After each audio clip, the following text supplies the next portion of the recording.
नमस्कार दोस्तों, स्वागत है आपका अपने चैनल द पॉलिटिकल चेक पे। तो आइए आज हम यहाँ चर्चा करते हैं कि जो ईडी की प्रोसीडिंग है वो कैसे पुलिस की प्रोसीडिंग से अलग है।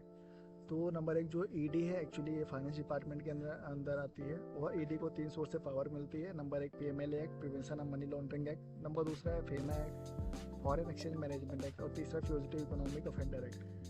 तो आइए देखते हैं कि ईडी की प्रोसीडिंग कैसे पुलिस प्रोसीडिंग से अलग होती है। नंबर एक, अगर आप क्रिमिनल प्रोसीडिंग केस में जाते हैं पुलिस के अंदर, तो उसमें प्रिजम्पशन ऑफ इनोसेंस होता है। मीन्स आप हर बार मतलब जो शुरू में होता है तो आप इनोसेंस ही माने जाते हैं जब तक कि आप गिल्टी प्रूफ ना कर दिए जाएं। जबकि जो पीएमएलए एक्ट के अंदर ईडी की जो प्रोसीडिंग होती है उसमें इनोसेंस आपको नहीं माना जाता, आपको शुरू से ही उसमें गिल्टी माना जाता है।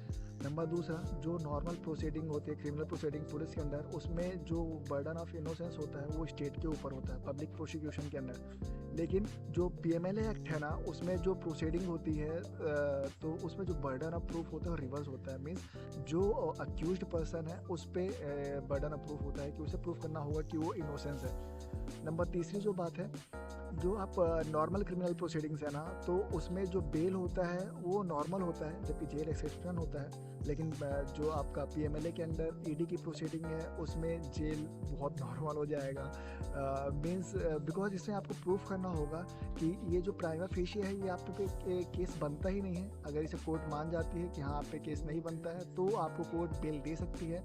या तो दूसरा ऑप्शन ये है कि ईडी बोल दे कोर्ट को कि ठीक है आप इन्हें बेल दे सकते हैं, तो उस केस में आपको बेल मिल सकती है। जैसे अभी रिसेंट को एक मिनिस्टर थे, उन्हें बेल मिली है, ईडी के कहने पे ही मिली है।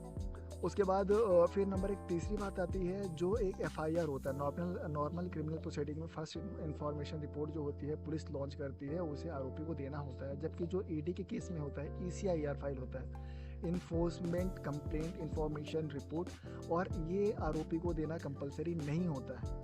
नंबर अगली बात जो है, तो उसमें जो स्टेटमेंट जो क्रिमिनल प्रोसीडिंग केस है उसमें जो statement made by the police are admissible to the court नहीं होती है।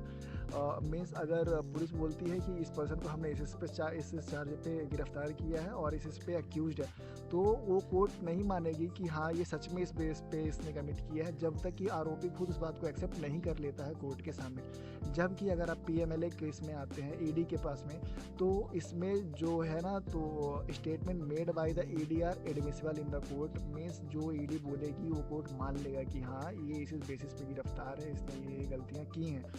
तो ये दोनों में अंतर है। कौन कौन सा अंतर है? नंबर एक, आप नॉर्मल क्रिमिनल प्रोसीडिंग में शुरू से इनोसेंस माने जाते हो, जबकि पीएमएलए केस के अंदर आप शुरू से इनोसेंस नहीं माने जाते हो। Burden of proof criminal proceeding में, नॉर्मल क्रिमिनल प्रोसीडिंग में स्टेट के ऊपर होता है, लेकिन पीएमएलए वाले केस में बर्डन ऑफ प्रूफ जो आरोपी होता है उसके ऊपर होता है। फिर नंबर तीसरा, जो बेल होती है क्रिमिनल प्रोसीडिंग में वो नॉर्मल होती है, जबकि जो पीएमएलए वाले केस है उसमें बहुत डिफिकल्ट होता है। नंबर चौथा, जो एफआईआर लॉन्च करती है ईडी, ईसीआईआर जो लॉन्च करती है ईडी, वो आरोपी को देना जरूरी नहीं होता है। नंबर पाँचवा, जो statement made by the ED are admissible in the court, तो मीन्स जो ईडी कह दी वही कोर्ट मान जाएगा। सुप्रीम कोर्ट ने इसके पीछे कारण दिया था ना, कि जैसे कि जो पुलिस के केस में उसकी स्टेटमेंट को नहीं माना जाता है लेकिन ईडी के केस में मान लिया जाता है, बिकॉज ना ईडी पुलिस नहीं है, इसलिए ईडी को जो एफआईआर वाला कंपल्सन है वो भी नहीं मानना पड़ता, और ईडी की जो स्टेटमेंट है वो भी इसमें कोर्ट मान लेती है।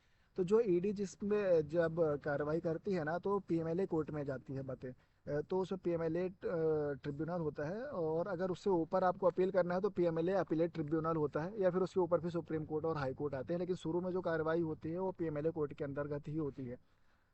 तो ईडी के पास पावर कौन कौन सी हैं ये तो अपन जान ली कि कहाँ से आती है। नंबर पावर कैसी है, तो ईडी आपको गिरफ्तार कर सकती है, ईडी जांच कर सकती है, और सबसे मेन केस है ईडी आपके एसेट को फ्रीज कर सकती है। अगर ईडी को लगा कि जो है इलीगल तरीके से कमाई गई वेल्थ है, भले किसी भी रिलेटिव के नाम पे हो, कहीं भी हो, वो अकाउंट फ्रीज कर दिया जाएगा। जो फ्रीज का टाइम होता है वो कितना होता है? वो 180 डेज होता है टेम्परेरली।